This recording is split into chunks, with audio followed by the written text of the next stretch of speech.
各位粉絲、各位朋友，歡迎大家嚟到凌晨空間與中神東。各位粉絲、各位朋友，大家好。大家好啊！今日咧又同阿鐘師傅講故事啦。好，未講故事之前咧，就同啲粉絲宣佈下先。嗱，鐘師傅嘅奇門遁甲初班咧，而家又開始接受招生啦。係，冇錯。因為較早之時咧，嗰個初班就上咗中班，咁啊其實中班就一路開嘅。係。咁啊中班又上大班咁啦。咁換句話講咧，而家咧又有初班可以報啦。咁咧只係得24個位，不過已經報咗10幾人㗎啦，仲有10鬆啲個位咧，你哋可以報名嘅奇門遁甲初班啊。係啦。咁啊呢輪興㗎。有興趣就揾小助手啦。係咪？小助手啦，係啊。辛苦佢啦。呢輪好興咧，就報讀呢個奇門遁甲喎。啊，係嘅。出邊全部都講緊話想學奇門遁甲喎。呢排越嚟越流行，以前係冇㗎。咪一水水嘅，我覺得。一水水嘅，一水水。最早期咧就係嗰啲咩我都唔記得講啦。最早期嗰啲係我哋而家呢輪就係奇門遁甲咯。點都好啦，你哋如果要報名揾小助手咯。係啦。好啦，咁啊另外咧就講翻啦，我前面呢盤啦，呢盤就係咩啊？六字大明咒就翻咗貨啦，因為之前嗰啲已經請走晒啦。咁而家又有新貨，你哋自己揾小助手。介紹過幾集得㗎啦，啲觀眾明㗎啦。係啦，仲有嗰個八卦，你明啊？自己講，係啦，自己揾。仲有朱砂，係啦，朱砂男嘅、朱砂女嘅，你哋自己揾下啦，係得10零條啦。係啦。咁今日咧有一樣嘢咧，同呢一隻玉有關嘅。係。點解咧？頭先我同阿鐘師傅傾偈嘅時候咧，咁我就攞咗呢隻路路通，嗱攞俾大家睇下，呢隻叫路路通啊，係一粒圓珠咁嘅，係啦。一粒圓珠咁嘅，兩邊嘅中空嘅，係啦，中間通得到過去。係啦，叫做路路通啊，係兩邊好靚嘅。我哋呢度咧暫時得6粒，係啦，咁係我個朋友嗰間玉器鋪嗰度，香港嘅玉器鋪嗰度攞過嚟嘅，咁啊得6粒。呢隻玉色就呢隻玉嘅色水就明顯靚好多。好靚啊！呢啲通好多啊。係啊。同埋佢好厚身嘅，有厚嘅，有薄少少嘅。通常咧以前就做生意嘅人通常帶路路通嘅。路路通有寓意喎，寓意係咩啊？即係聽個名都係，聽個名都係啲吉祥嘅嘢啦。咁佢，所以我話點解以前通常做生意嘅人中意戴路路通咧，戴喺頸啊或者戴喺手度嘅。咁啊係代表佢係路路通達啊。路路暢通咁。係啦，亦都因為佢因為佢係圓噶嘛，佢可以碌嚟碌去噶嘛。佢亦都係代表一個財源廣進、財源滾滾嘅意思，事事順利咁嘅意思。係啦。咁我哋法科用得最多路路通係乜嘢咧？你估唔到嘅。粉絲都唔知，所以點解咧？我哋揾一集咧講俾大家聽啊！我都唔知啊！我做咗成60歲人咧，原來咧，阿鐘師傅咧係會用呢啲咁嘅玉咧放喺佢個當係一種法器咁用嘅。我哋會放喺個地主香爐入邊嘅。地主香爐。地主嗰個香爐入邊嗱，即係地主個香爐入邊。即係啲灰嗰度咯，香爐灰咯。係啦，咁啊，我哋會放一粒路路通同埋一粒金元寶嘅。金元寶。係啊。點解啊？嗱。路路通頭先講咗啦，咁佢有佢好好吉祥嘅寓意啦。金元寶你亦都係一個好好嘅嘢啦，咁你加埋咪金玉滿堂咯。金玉啊係喎，嗰個地主嗰度寫住金玉滿堂。金玉滿堂，丁財兩旺咯。咁當然我唔係就咁放入去嘅，我哋即係整成個地主嗰個爐咧，其實好多手續要做嘅。哇！好多人唔知喎。路路通只係其中一楷嘢嘅啫。嚇？係啊。即係咪先？我想問啦，你咁講即係話我哋有壇啦，譬如即係我哋嗰啲叫屋企嗰啲咩？屋企入邊嗰個叫地主，上邊就係上邊大神，地主。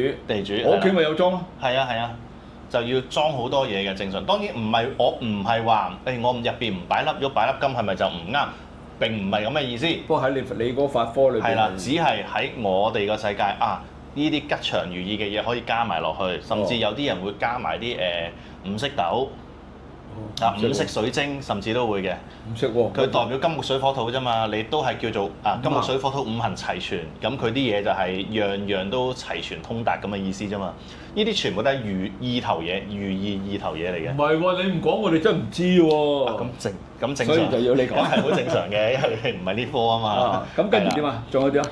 咁啊最多嘢咧，其實係香爐底下其實仲有一塊紅色嘅雲石噶嘛。係啊，我屋企咪咯，放翻。通常都會放翻一塊紅色木板，或者通常都好少放木板嘅，通常都係放石頭。雲石嗰啲咁咯。通常放石頭嘅，係啊，雲石嘅通常，因為要接地啊，地主一定要掂地。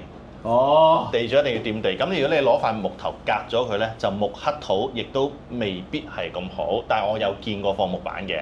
唔係啊，佢有啲家私鋪你賣嗰個成個神位，佢有啲整文化版喺度。係啊，不過唔係喎，大部分我正式要通咗佢啊，唔要底下嗰個。我上去街嗰度睇，唔係喎，佢另外有一邊咧就擺滿晒啲雲石，佢配翻嗰啲神位。所以你點都叫做俾個地主嗰個香爐咧，就叫做掂住啲土嘅嘢啊，掂住嗰個雲石板就係土啊嘛。點都希望佢掂一掂住個地下。咁個雲石板底下咧，其實就暗藏玄機嘅，藏得最多嘢就係個雲石板底下。有咁嘅嘢咁嘅藏咩啊？藏好多嘢啊！成份嘅地主衣要藏喺入邊嘅。係啊。有咩作用啊？佢地主衣入邊咧，睇下先，因為我呢度冇啊，我哋今日咁啱講，我冇準備。緊要去紙紮鋪有啦。係啊，咁佢有啲貴人符啊，有啲地主符啊，係啊，跟住佢地主衣有個特色就係入邊有5條龍仔，佢細條嘅龍仔5隻唔同顏色嘅。我都唔知。係啊，就代表5方龍神。咁你喺底下咧，你其實就要佢有個特定嘅方位去排嘅。唔係啩？要跟翻你間屋個風水嚟排底下嗰5條龍，咁啊死啦！咁就嚟藏喺入邊。咁啊大鑊啦！真係呢個，我相信我諗我哋啲粉絲10個有10個都唔知道要咁樣喎。好正常嘅，即係法科師傅先知嘅。唔係，即係如果你當然啦，你要做到最足料就係咁樣。跟住咧，又要喺底下藏嗰個錢啊，銅錢。我見過最勁咧，就唔係放銅錢嘅。放咩？金幣，哇！真金幣，有錢人嚟嘅，有錢人嚟。以前啲金價冇呢家咁誇張啊，呢家好似係咪3萬幾？4萬幾？4萬幾都嚟啦！真係犀利啊！係啊，我見過係放金幣嘅，哇！好犀利啊！跟住佢有金幣啦，跟住佢嗰個香爐入邊有一大嘅金元寶，所以你就係夾走佢個地主已經係一筆錢嚟咯。哇！係啊，當然你唔需要放到咁貴嘅，你可以放翻普通嘅銅錢。係啦，或者係放銀仔都得，即係總之要攞錢嚟攞啲錢嚟晾住嗰塊雲石板嘅，我哋要。唔係喎，我想問咧嗱，譬如你譬如有啲人搬屋啊，揾你去幫手睇啦，各樣都有啦。咁啊有入伙啦，入伙就順便就有啲就會叫你幫手安埋個神位啦，跟住就開光啦。係冇錯。咁啊上面神位啫，咁如果你咁講，地下個地主都要喎。首先，我就成日都嗌人哋屋企唔好搞咁多嘢嘅，但係你冇辦法，譬如我屋企有啲人都係想裝咪裝咯。我哋裝咗幾十年㗎啦，我未結婚都裝到而家㗎啦。係。咁你而家你繼續裝咁點啊？如果而家要加翻落。另一樣嘢就係，我屋企一路拜開神，哇！我又諗唔翻我10年前有冇搞咁多嘢喎？個師傅有冇幫我整？我地主肯定冇。唔緊要嘅，個重點唔喺呢度。係你個神位裝開、拜開，屋企一路好地地，你何必要搞佢咧？同埋嗰個係招財㗎嘛？地主係負責咩㗎？地主係負責保護屋企同埋招財。咁點解有啲寫住5方5土龍神嘅？咁點樣分啊？所以佢底下我咪話你地主衣入邊咧有個5條龍啊。係啊，你就要跟翻嗰個風水去擺嗰個擺設，就引嗰道氣入嚟就係招財嘅。呢個就係招財㗎啦。喂，我真係有單嘢講俾你聽，就你嚟我屋企啦，你見到下底嗰度，你都話唔錯啦。但係曾經發生咗一單嘢嘅，佢就咁樣嘅。喺嗰個有一年，我唔好耐㗎啦，講翻有一年就有個我識得有個佢喺大埔嘅，就佢自己都開鋪嘅，即係。就法科師傅啦，女人嚟嘅。咁有一日就上嚟我屋企，上嚟屋企咗，佢就話：一入嚟就望住個地主，我話：咦，你個地主坐得唔舒服喎。咁其實佢係朋友性質嘅，唔係上嚟做乜嘢嘅。我話：咦，係咩？唔知喎。咁樣，佢話唔係喎，我睇到你個地主坐得唔舒服喎，你得閒或者係睇下點樣去清一清潔下又好，乜都好啦咁。咁我冇理佢。咁啊過咗1-2個禮拜啦。咁我發覺地主前邊咧有啲蟲仔喺度。嗰啲我唔知嗰啲叫咩啊。前邊有好似條蜈蚣咁嘅，但係唔係蜈蚣。前面有2條須，尾有2條須咁嘅，一條好幼嘅咁長嘅啫。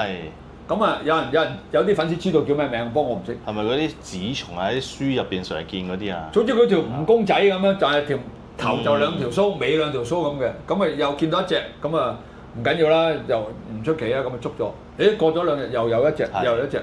越嚟越多喎。係。咁喺地主度。唔係佢喺地主前邊。係。咁我的起心肝啦，咁啊奇怪啦，點解咁樣嘅咧？咁啊佢又加上嗰個師傅又話地主坐得唔舒服，咁我就有一日就我放假嗰時翻工，咁啊就攞啲清潔用品咧，就諗住全個地主攞晒出嚟抹一次，跟住再上翻香啦。嚇點知佢一攞起嗰個雲石，起碼有10幾20隻嗰啲蟲喺個底，勾咗出嚟，喺個底嗰度。所以你話你真係呢個世界啲嘢，嗰個師傅咧，佢竟然睇到話個地主坐得唔舒服，係真係好犀利，就係發生咗件咁嘅事。咁啊講開，你又講開呢樣嘢咧，但我又有啲古仔可以講下喎，成日都係咁樣嘅。咁曾經有個徒弟問我，佢話：師傅，我哋係咪每過年咧，過年之前一定要係退神啊？咩退神咧？叫退神咧，其實你係做過，你要嗱，我哋喺年28之前就要做一場祭祀，即係你要擺多少少供品啦，基本可能3牲酒禮啊、生果擺多少少，係啦。跟住咧你就因為成個神位、成個神明啊，佢哋保佑咗你成年啊嘛，咁你就叫感謝佢哋，係啦。跟住就送佢哋翻去啊，因為準備過年啦，咁啊大家可以各回各嘅名山洞府啊，翻去天庭啊又好，邊度都好，咁啊即係叫做放個短壁嚇，俾佢哋就放個假期咁樣。跟住過完年之後呢，先請翻佢哋翻嚟呢度坐陣，有個咁嘅儀式嘅，叫退神。退神係啦，咁咧佢就問我係咪一定要退神？一定要。係啦，我答你啊，不如我試下答。就等緊你答。我試下答，其實我覺得唔需要。係。因為點解咧？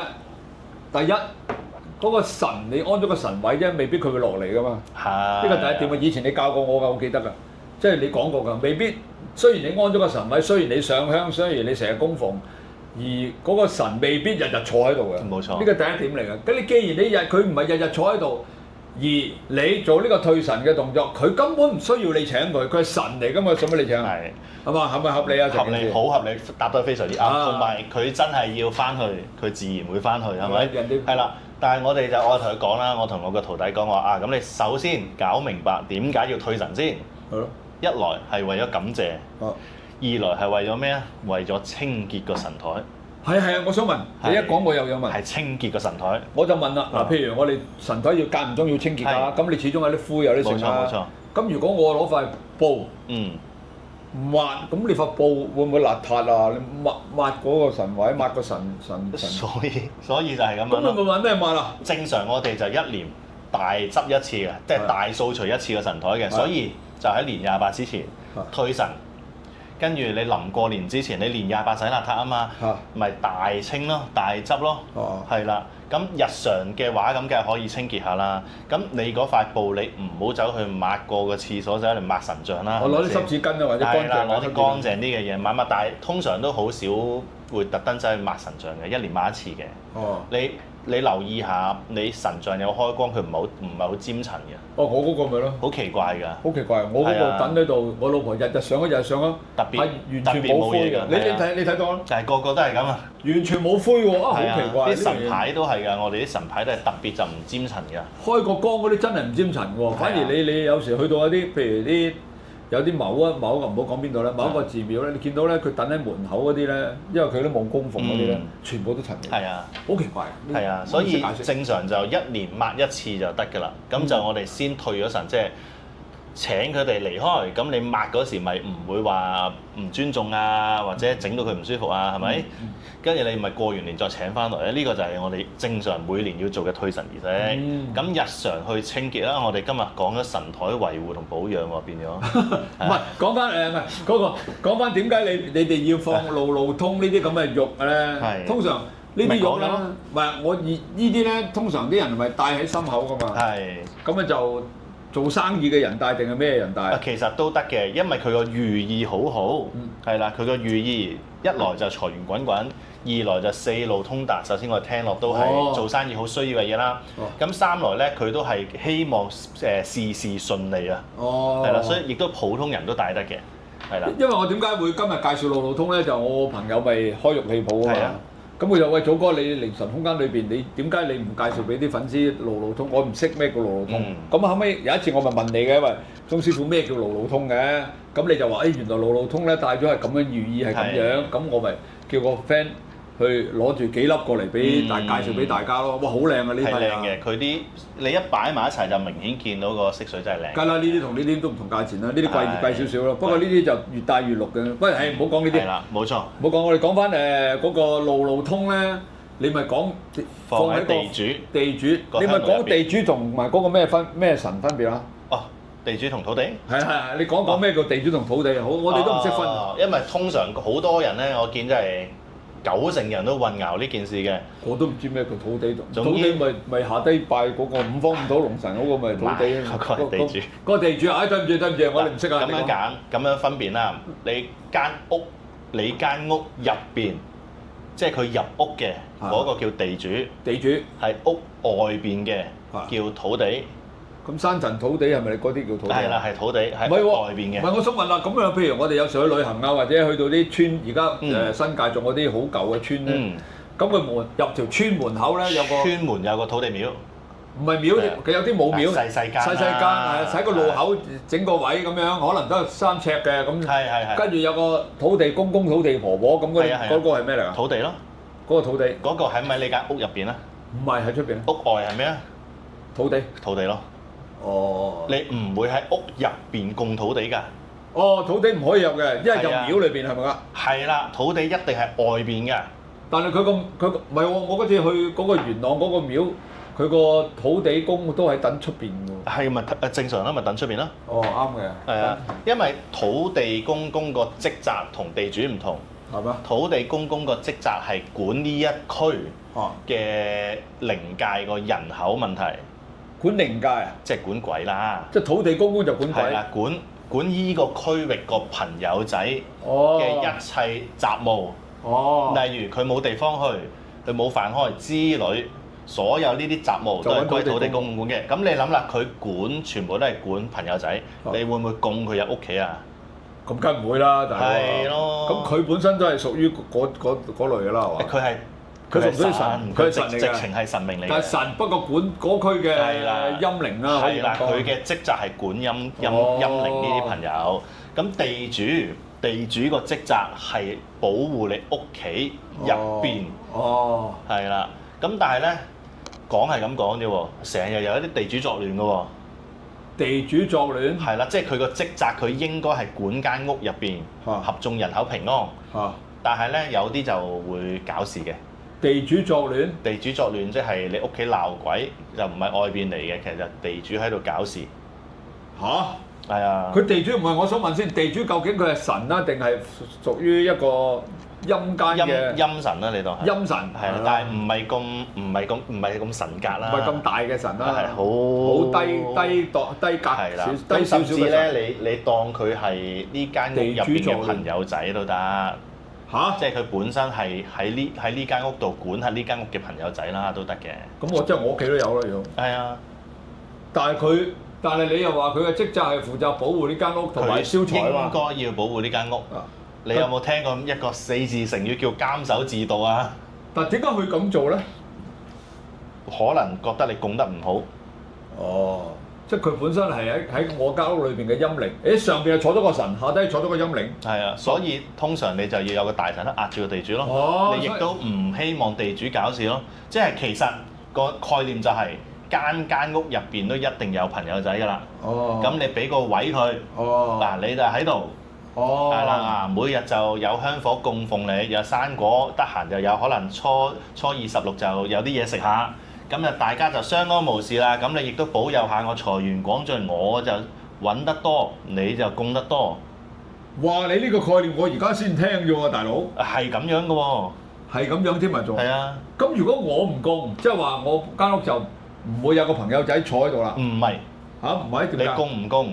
佢都間屋入邊都有可能。有機會有嘅，可能佢出邊飄，好似我咁啦，之前咪飄咗個女。係啦。咁我又唔明啦嗱。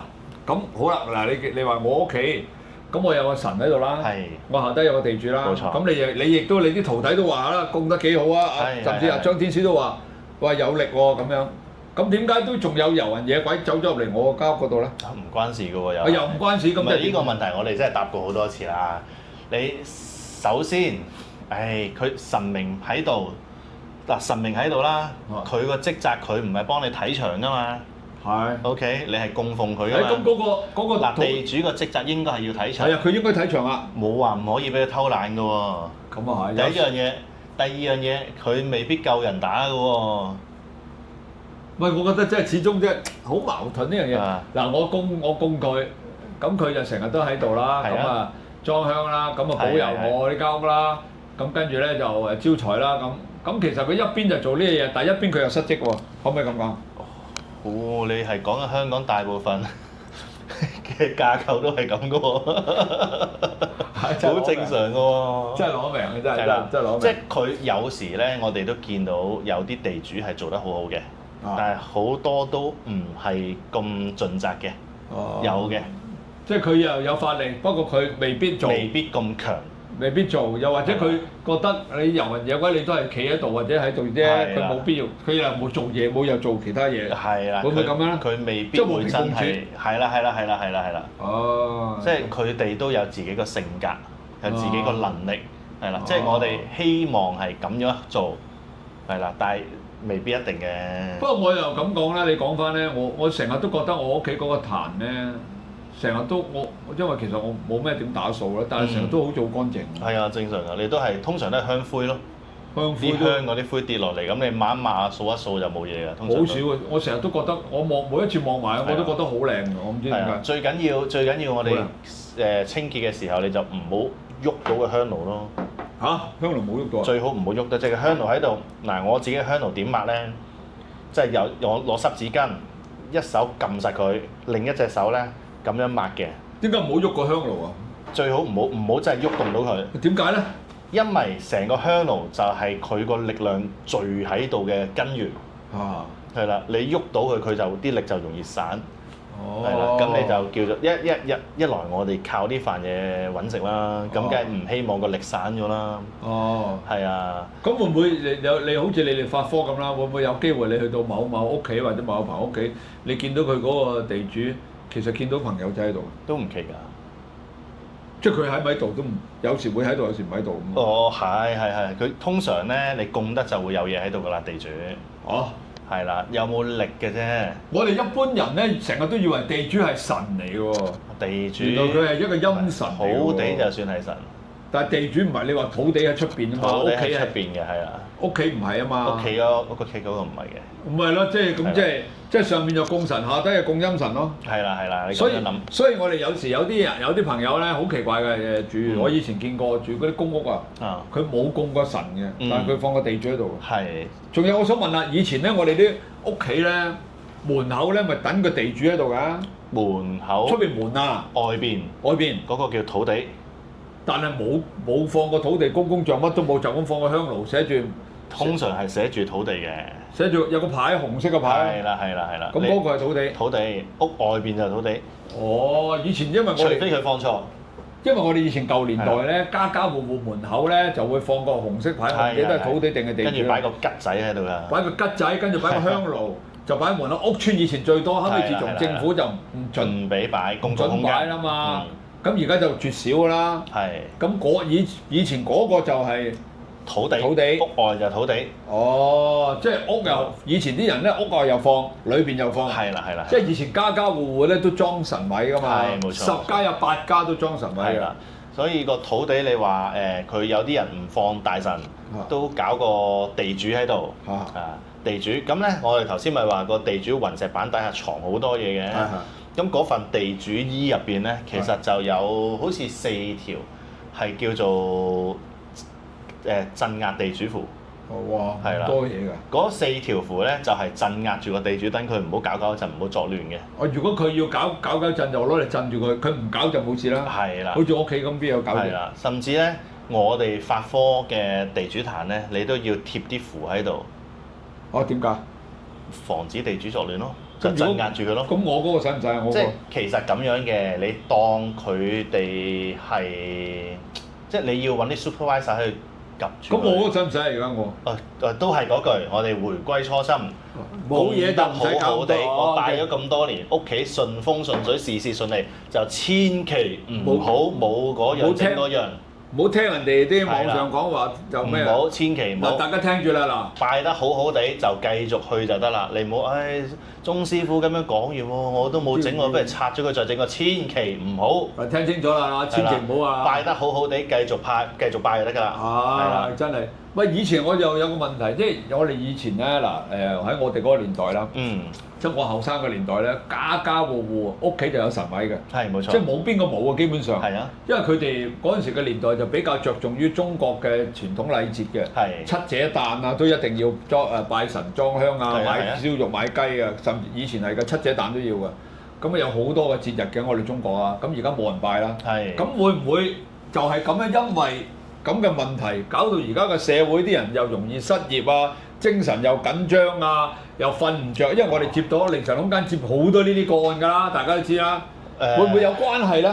咁我覺得關係就唔係咁大嘅。唔係咁大，OK。不如你講話成個世界不嬲都係起起落落㗎啦。唔係喎，以前冇咁，以前我哋香港一路以嚟由我廿幾歲開始係一路向上嘅喎。哪怕佢去到97之後，哪怕佢嗰個沙士，都係一個短時間嘅啫喎。好快1年半年2年頂晒籠，又上翻。就算97金融風暴之後，我哋香港都經濟好好嘅，冇錯，即係全部都唔會話你而家好似而家個經濟差到咁緊要係嘛？俾我哋而家啲人又北上啊，又成啊咁樣各方面，咁你搞到香港經濟你而家基本上都香港而家真係好麻煩啦。咁會唔會我即係我咁諗啫？唔知啱唔啱？嗱咁啊，會唔會就係因為冇再裝神咁樣去講嘅？我覺得就應該唔係好關事嘅。即係唔係呢啲咁嘅嘢嚟嘅？我覺得唔係。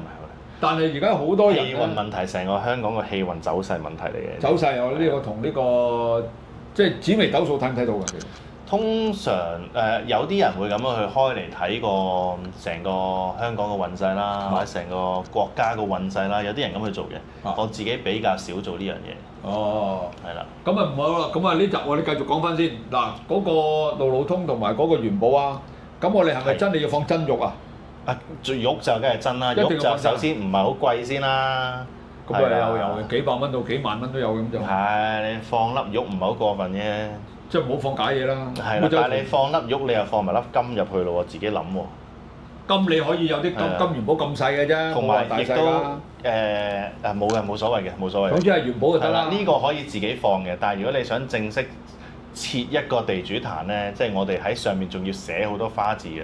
哦，係啊，即係喺我哋法科師傅嘅角度，唔係就咁啲嘢擺上去擺就得嘅。我中間搞好多嘢嘅，你先將個地區出煞淨化，跟住寫好多花字啊，冚啲嘢上去又寫花字啊，個香爐又要整個，係啊。咁啊唔係咁簡，唔怪得知你哋嗰啲壇啊嗰啲同我哋普通人啲壇係差咁遠啦。咁梗係啦。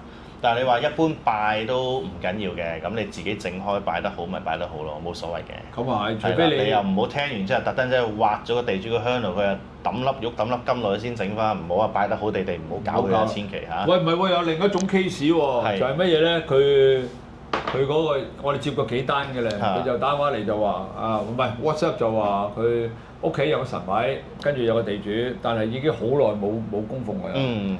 咁咧，因為咧就係嗰間屋就佢阿媽嘅，佢阿媽而家走咗啦。咁咧而家佢又搬翻入去住，咁佢就話咧屋企佢有個神位，一個地主，因為當然佢阿媽病咗好多年啦，成日出入呢啲醫院啦，咁嗰度亦都冇再供奉㗎啦。咁佢就話啦，而家究竟點樣咧？我係繼續啊，定係還是我清走佢啊？定係還是點樣啊？嗱，喺我個角度啊，因為我不嬲都支持屋企唔好拜咁多神嘅。咁所以我覺得如果你冇話我唔係真係好想花呢個心機去拜神，不如就清咗佢啦。哦，係啦。咁清之前使唔使揾啲法科師傅去睇一睇究竟點樣清啊？咁梗係最好啦。即係有時我成日都覺得㗎。你如果嗰個神台你冇嘢嘅，即係佢真係純粹一個荒廢咗嘅傢俬，咁你抌咗佢就冇嘢啦。唔係喎，佢之前佢阿媽有。如果佢係有嘢嘅，你就咁抌咗佢，你就好容易，即係會有機會就係啊叫做得罪咗佢哋，神又好鬼又好就驚得罪。哦，係啦，咁你就好最好就正式咁請走佢哋就好啲。請走佢。請走咗先至再抌嗰嚿傢俬，咁就穩陣好多。兩樣嘢嚟嘅。係啦，嚿傢俬冇所謂嘅。家私嘅家唔係喎，咁個像咧？個像你都係一個家私嚟嘅啫嘛，你請走咗就冇問題啦。請走咗個神，跟住嗰個像你變咗就變成一個家私啦，就可以抌咗佢，揾啲紅紙包住抌咗佢。係啦，或者你覺得真係唔好嘅，你咪攞去啲神像堆放處咯，嗰啲大樹底下好多噶嘛。而家都唔俾擺啦，我哋擺過嘅。個個都係行過去擺低就走咯。好啦，咁啊呢集差唔多啦喎。係應該差唔多啦。嗱，咁都係嗰句啦。如果有需要嘅咧，你哋自己揾小助手啦。呢啲全部都要等阿鐘師傅開光嘅14至21日啊。呢啲啊，都係咁啦。嗱，路路通咧就得6粒，你哋有興趣嘅咧就自己揾小助手啦。係。